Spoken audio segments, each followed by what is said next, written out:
This is our project on the Battle of Gettysburg. The Civil War took place between the years 1861 and 1865.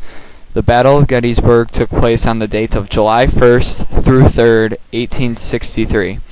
We thank the men and women that gave their lives for our freedom. This is a small-scale battle that is very non-historical. What you're about to see is a reenactment. No one was actually hurt during this film, except Alex.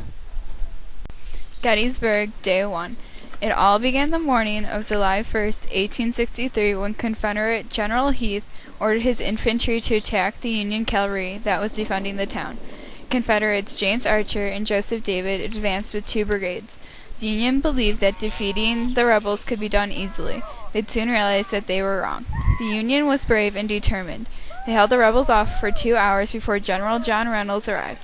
Soon after his arrival, he was shot in the back and killed instantly. His men fought hard, causing many casualties on the rebels. The Union also took on many casualties before retreating.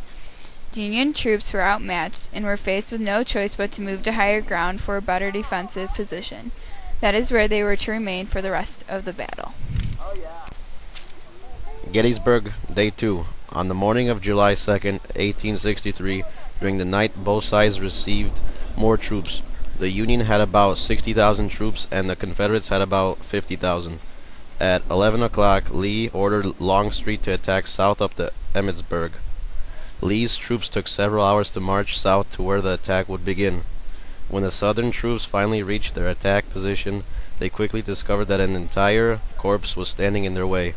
It wasn't until around 4 o'clock in the afternoon that the Confederates finally launched their attack. Meanwhile, the main attack in the south began, starting with an artillery bombardment of the Union lines. The Confederates attacked 20th Maine 3 times but were beaten back each time.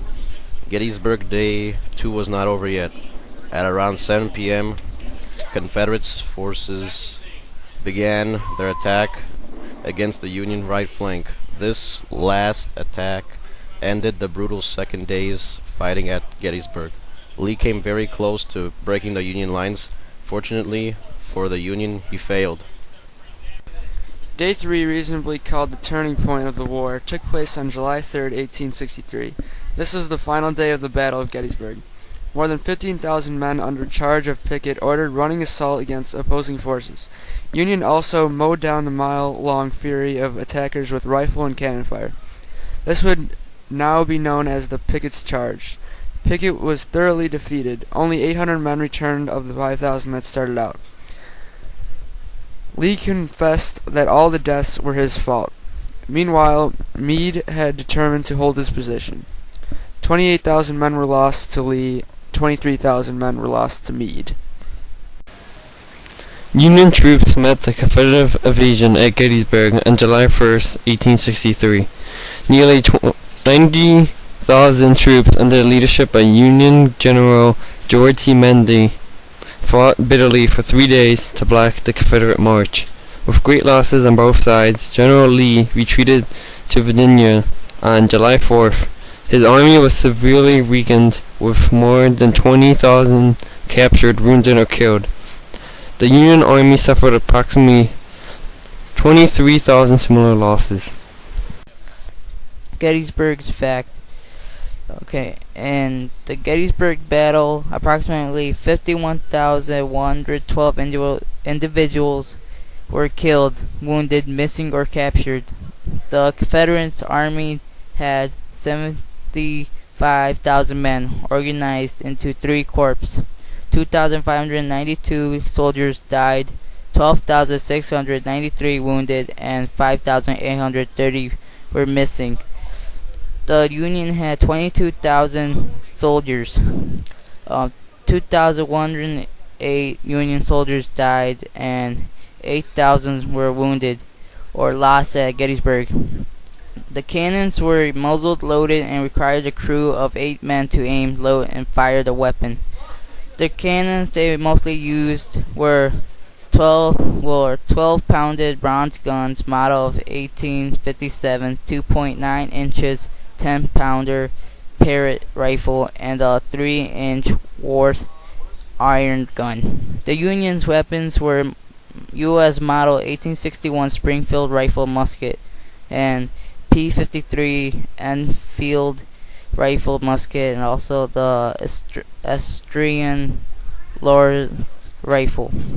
The Confederate used Richmond Arsenal rifle musket .58 caliber, and Fayetteville rifle, and a Spencer Rapting rifle.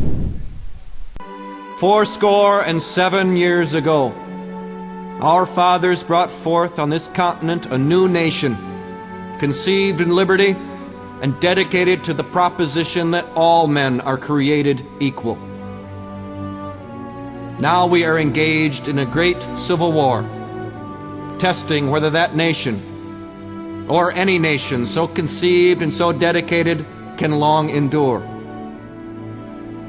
We are met on a great battlefield of that war. We have come to dedicate a portion of that field as a final resting place for those who here gave their lives that that nation might live. It is altogether fitting and proper that we should do this. But in a larger sense, we cannot dedicate, we cannot consecrate, we cannot hallow this ground.